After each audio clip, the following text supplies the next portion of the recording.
another set of problems that relates to behavioral economics is a sense of priming, where you have certain expectations, you hear certain words, you know certain things, and it influences how you identify with that and what happens when you encounter that. So like this is a random experimental example, but I found it super interesting. They did this experiment with NYU students who, like young undergrads, where they did like a word association. So they give them a list of words that had to deal with things like ancient, Florida, retirement, things that were like old words, and they had to write like whatever they thought of next to that. And they give another set of people questions like young, things, anything dealing with young, vibrant, whatever.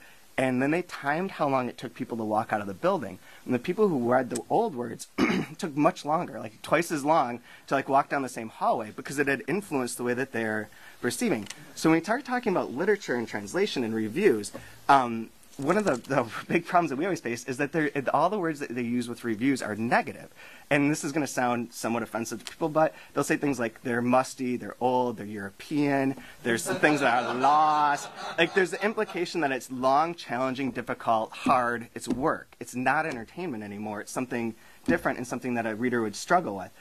So we've got, in this age of overabundance, as Richard pointed to, millions of things, everything's available. You want to find your certain pattern, and we're publishing musty old European literature that's challenging and long.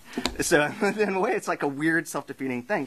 But what we found, what I've sort of found, and this is, I have no good answers. This is why like this piece sort of rambles, because I don't really know how to change that or how to deal with that. But we have seen a few things with 3% and with this award that I think sort of point in a certain direction. And I use you as an example too, Richard, in the sense that when we have everything available, everyone can access the internet, everyone has, it's sort of flat in a lot of ways. Anything can reach anyone, any reader can reach any author can reach any reader, so on and so forth.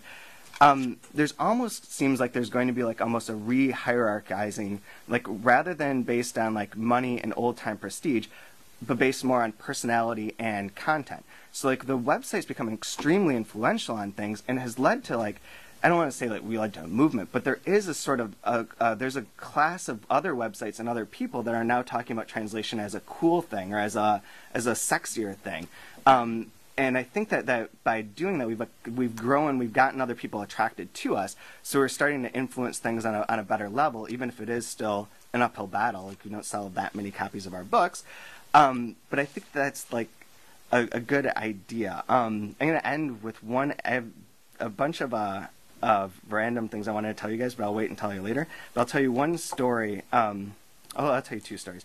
One was when I was talking to students too, I was talking to them about the way that they find books and hear about books, and it's completely, they always referred to it as like their friend recommended it or as serendipitous. And serendipitous in the sense that they would browse something and find like the book that was out of order. And this was like a big deal to them. This is a big deal to like multiple readers, which is strange to me, but like sort of made sense that it was the thing that didn't fit anymore. So they'd find like a G author in the T category and be like, this must be interesting. I will look at this. Like it was catching their attention, which is weird. And we were talking then about music and about how music is omnipresent in our lives frequently. Like you go into a store, you hear music in the Gap, then you see it on a commercial, then it's on a CD, and it's very easy to consume and to find new music. Finding new music is not a difficult challenge for people compared to books, which are never anywhere. Like you've never walked into Banana Republic and had people like reading poetry over the loudspeaker. It's just not around in that way. So it's a much more complicated process for them to hit upon these things. And so in terms of the serendipity, I use Goodreads all the time. Like I become like a fanatic about it for no really great reason aside from like I sort of love just writing random reviews and putting things on there. And I always check every day. I get like an email that has recommendations or whatever my friends did. And one day over the summer, and this relates to like our bookseller question too of where they've gone and what's happening. Over the summer, there's this guy, Tosh Berman, who runs Book Soup out in Los Angeles. And he's a friend of mine. And he he gave 5-star review to Albert Kossery's A Splendid Conspiracy. And so I read the review and I was like, wow, this sounds cool. I've never heard of Albert Kossery before, but I should have. He's a French writer from Egypt. You know, he should be in my database. I should be aware of this. So I marked it on Goodreads as something I wanted to read, which automatically fed it into my Facebook profile newsfeed thing. And I went on my way. The next day, there's a bookseller, Jeff Waxman from Chicago, who had recommended another Kossery book that came out this year called The Jokers. and he gave that 5 stars. So I looked at that and I was like, this is kind of weird. Like these 2 people in 2 days, booksellers, different parts of the country. So I marked that to read. It goes off in my Facebook thing. And I had my kids that weekend, so we went out to the forest, and they were like throwing rocks and dirt and crap at each other. And I was like checking my phone because I didn't want to deal with that. And there's like, there's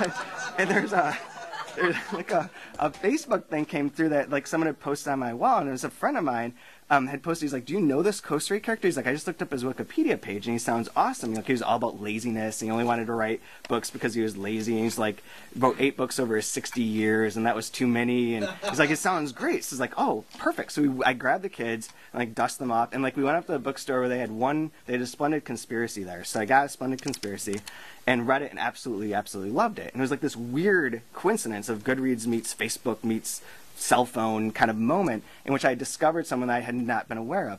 And then to sort of like reverse everything, that later, like 2 days later, I was in a bar actually finishing the book. I had like 20 pages left or something. I was having a glass of wine and finishing it, and there were these 2 cute girls sitting over the side, and like it's like, oh, they're probably gonna make fun of me because I'm reading a book in a bar, like I'm a loser. And one of them was like, oh, what do you do? What are you reading? So I started telling her, and she got all excited about this guy. Sounded really cool. So I gave her the book, and that's the end of that story. I never saw the book again or the girl, but nevertheless, it went from like an online to offline thing. No, no, that's the end of that. Thanks, guys.